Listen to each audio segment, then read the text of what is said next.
This lecture is going to focus on two things, external cueing and internal cueing. As you know, I do a lot in cognitive soccer development, and I want to bring these two things to you today. They're things that maybe you don't understand what external and internal cueing is right now, but as I talk to you about it, I think it's going to make sense, and you're going to say to yourself, hey, I used that already, but I'm going to kind of make you aware of it, and maybe you'll use it in a different way, or maybe even more after seeing this video. So very simple, external cueing is the focus on the end of the movement. So if you're going to shoot a basketball or if you're going to kick a soccer ball, the focus is, did it go in the hoop? Did it go in the goal? The focus isn't on the movement itself. And if it did, it tells the practitioner if they were successful or not. So if I kicked the ball at the goal and it went in the goal, in the part of the goal that I was aiming for, it tells me that my movement was successful. Now, internal cueing is different. That focuses on one or more of my body parts while I'm doing the movement. And it's been proven that external cueing increases athletic performance, but internal cueing is something that you would use when you're teaching a skill. After you teach the skill, you want to focus then, and I'll give you an example, like if you're going to kick the soccer ball, you're going to say your plant foot is pointing in the direction of your pass. If you're doing the push pass, maybe your toe is up, your ankle is locked, and your knee is bent. Those are internal cues. What happens though is the brain doesn't allow the body to do it naturally if you get stuck on thinking about the internal cues. That's why you want to make the focus external. After you learn the movements, make it external. Now, what I'm going to do right now is show you just kind of an idea of what cueing is. So there's two cones. We'll put 1 and 2 cones, right? Those 2 cones might be a gate, right? And if we have player 1 who is going to pass the ball between the cone to player B, these now become the external cue.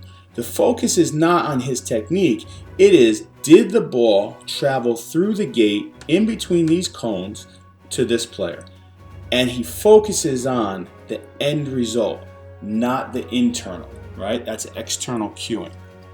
Now, you might say, okay, it's a very simple example. It's an important example because external cueing increases athletic performance and increases your ability to become more skillful, more proficient. So let me just give you an example, a game model example. So say this is the penalty area, whatever, and we're going to have a mannequin, a mannequin, and a mannequin. So these are training mannequins, right? And we're going to have a forward who's going to time his run inside the mannequins. From here, we're going to have a center midfielder who is going to pass, well, just for a little easier to see a gate, through this gate. Here's the ball. He's going to make this pass through the gate to a winger whose first touch is going to take him through this gate, correct? So this is external cueing. Plays the ball through a gate. He determines if the pass was successful if it goes through the gate because it'll get to him. His first touch, the winger's first touch, is through this gate. So he's focusing on his touch going through the gate instead of the technique of his first touch, external cueing. Comes down with the ball, crosses this ball in between the mannequins. This is the target area, right? This is a cue. In between the mannequins is an external cue. The forward makes his run, so now it's timed, coordinated movement inside the 3 mannequins, which is the external cue, to finish with a shot on goal. So right there is external cueing. Ball goes through the gate, external cue. First touch through the gate, external cue. Immediate feedback to the players, whether it was successful or not. Dribbles, crosses in between the 3 mannequins to a forward who timed his run. In here, external cue, because this this area here is the external cue located between 3 mannequins, finishes on goal. So that is external cueing in a game realistic exercise. Now here's the next stage, the visualization stage. Plays the ball in, obviously no gates, no external cueing, dribbles down towards the end line, striker comes in, cross, finish. Now the players have to perceive for themselves. They have to judge distance, timing, angles, everything correctly for themselves. And this is the next stage after the external cueing. The next stage after this that I'm going to show you that relates to cueing and visualization is a technique called gridding. The next thing we're going to talk about is gridding. So we went to external cueing, which increases athletic performance, increases skill acquisition. Internal cueing, which we haven't got into, which is when you're teaching techniques. Visualization happens after external cueing, and now gridding. I'm just going to give you a few quick examples of gridding. You could use gridding in a number of ways. Here's an example of teaching the game through gridding. We'll make vertical grids. We'll make this a small-sided game, so we'll make 4 goals in the small-sided game.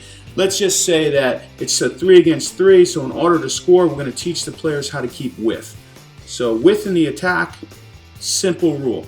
If you have the ball, in order to score, 1, 2, 3 channels, all 3 areas, all 3 lanes in this field have to be filled.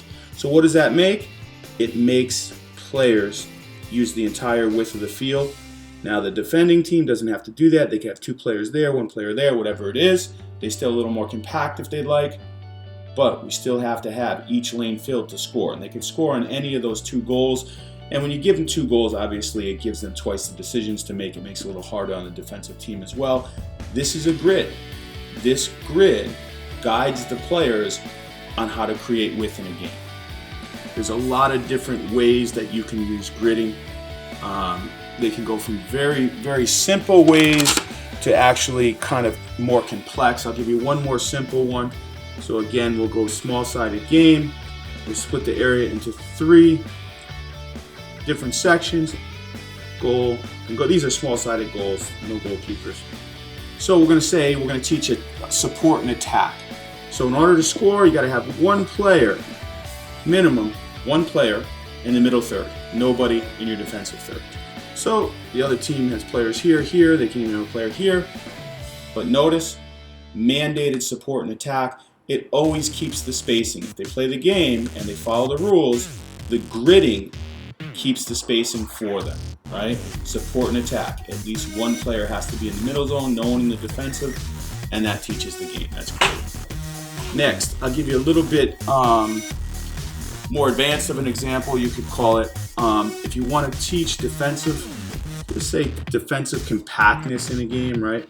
So defensive shape, whatever you want to call it. And we'll use goalkeepers on this. Goalkeepers and goals. So we'll say the team with the ball, here, the O's, can use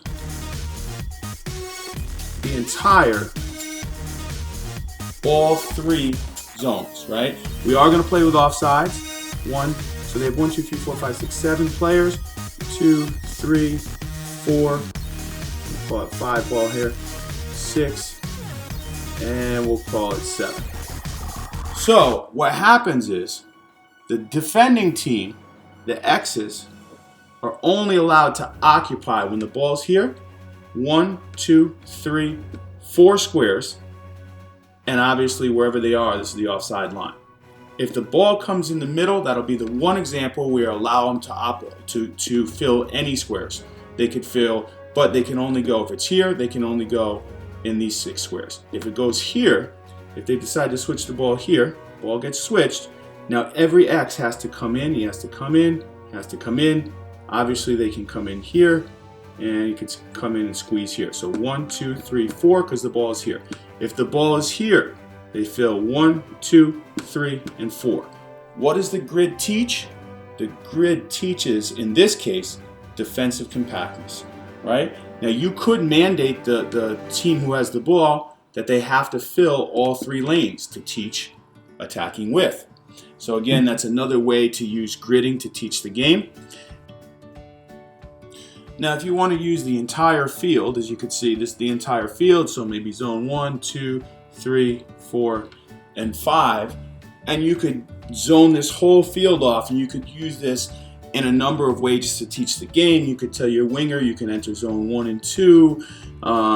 Again, you could tell your right center mid he can enter zone 3, zone 4, zone 5. They can cover 3 different zones.